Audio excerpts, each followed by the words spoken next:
Hello there! Today I will be talking to you about the 5 most important types of sketches an industrial designer is using. When people think of industrial designers, they usually imagine these perfect shiny sketch pages with several different concepts on it. But the truth is that only a tiny fraction of sketches a designer is using is like that, if at all. Professional industrial designers use different techniques of sketching for different stages in the product development, from rough ideas all the way to polished presentation sketches.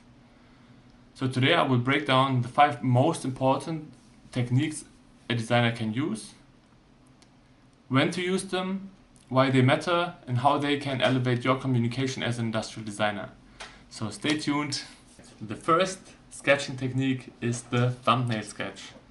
So this is probably the most well-known type of sketch. So what you see me doing here is just like painting several ideas as fast as I can, trying not to focus too much on single ideas or to polish them too far, but just creating different variations of volumes, shapes and sizes to see if there's any idea that sticks around and that I would like. On social media you see all these polished and fancy kinds of sketch pages, but in the reality it's really not that detailed, not that finished, it's much more rough. So the goal is, with the thumbnail sketch, to create many ideas as fast as possible and just bring them down. It's not about the details, it's about the base shape, the base proportions, the volumes, the silhouette.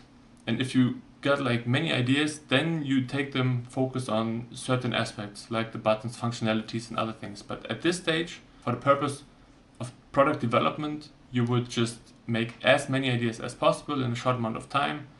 Try to make things different, switch things up here and there, and just get everything out of your brain onto the paper. It's like helps you think in shapes and sizes and forms. For this type of sketching, I still prefer to rely on pen and paper because it's just much more quick, it's fast, it's direct.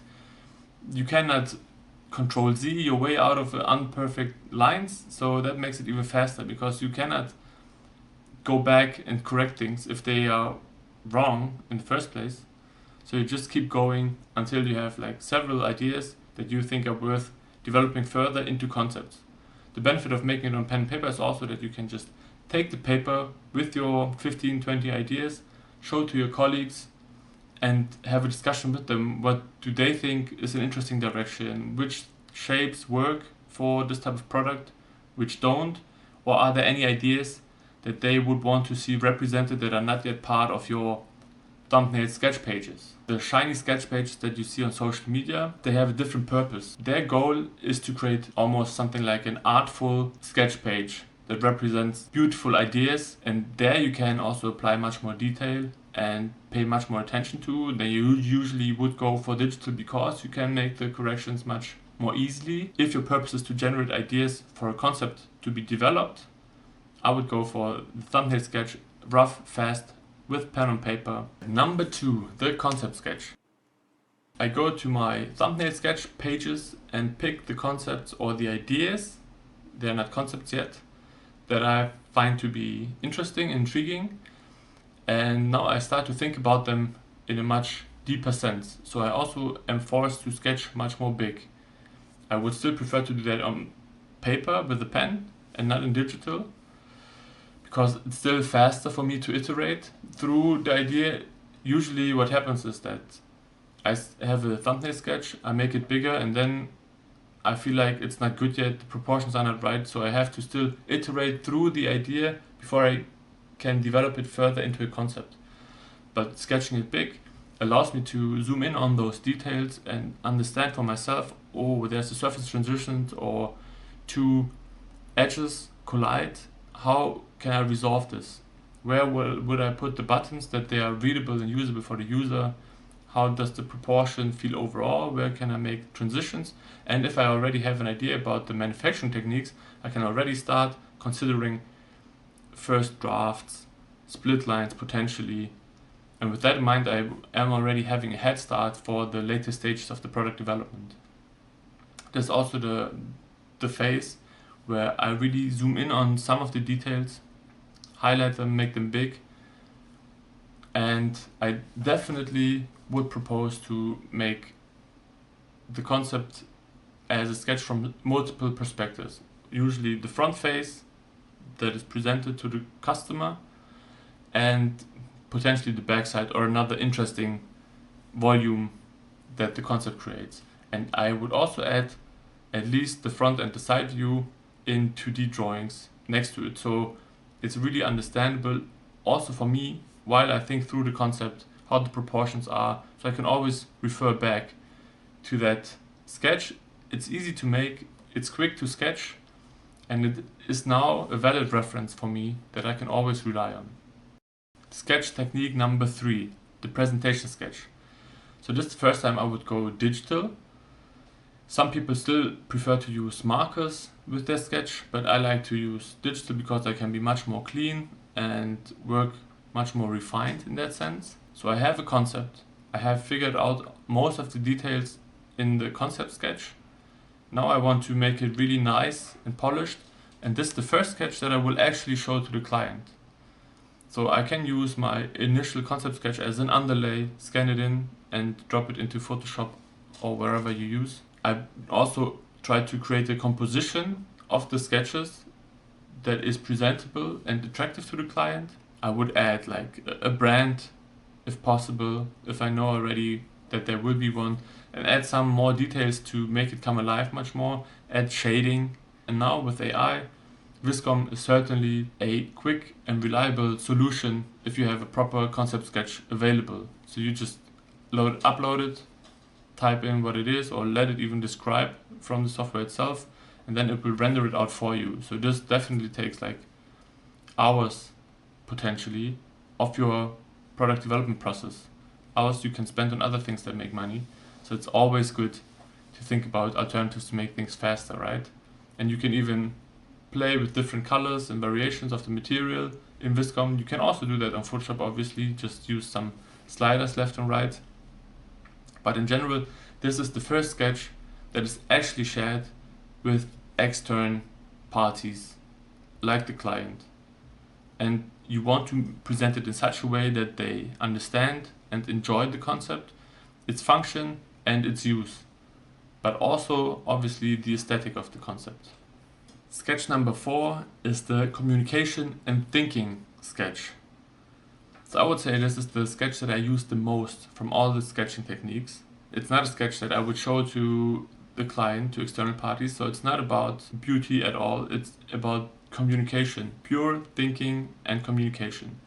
So potentially I am already starting to work in 3D on my concept, but then I get into a point where I have questions about how it would look like. So I would go back in and just for myself sketch down very roughly what potentially happens there, or what the right proportions are, or I think about the way things connect. So I would go back and sketch, alright, do I have to make snap fits here? Do I have to split the project there? Or if I'm in a discussion with like other teammates and we try to come up with solutions for the product, I can just like point them into the direction that I'm thinking of by sketching down what I see where things go. And that way we can align our understanding of the problem and come to solutions much faster. Then they would take the pen and sketch over it, sketch their idea, and bit by bit we would evolve this discussion into a fruitful, solution-oriented conversation, right? And obviously you can also do that with your client if they have valid input during those sessions, that you can just have, if you have a piece of paper and a pen, you can always, during the discussion, make one of these sketches where it's not about beauty at all, where it's purely about communicating effectively. So I would say this is like probably 80% of the sketches that I make is just for thinking, understanding the idea myself better, or try to communicate it to somebody else that has to understand it too, or can help me with solving an issue that I come across during the process. And sketch technique number 5 is the last one. It's the scenario or storyboard type of sketch. So for this sketch, it's not about the product development as itself, but it's about the user and the context of use of the product much more. So you really need some sort of narrative to drive the storyboard home. It's about explaining problems or advantages of the concept more deeply and show them in the context of use, so it's clear for everybody how this product solves a unique problem to the target group. So in this example, I showed basically that you can use the speaker in the living room, and if there's a party, it's on the table, everybody can listen to the music nicely. But if you have a different setup and you have the speaker box on a higher elevated platform and the speaker is oriented upwards, then potentially you get like worse audio quality, the sound is just being directed into the wrong direction and you cannot enjoy the feeling as much. So potentially the unique idea about this speaker would be that you can adjust the direction and therefore also accommodate different situations where you want to have different focus or focal points of the sound and audio to be directed at. So that's just an idea. Maybe it's a stupid example, but I want to make sure that you understand that this is a story where I show problems and show why we can solve them with our product design, and it also only works when I already have some sort of representation of the product itself, right?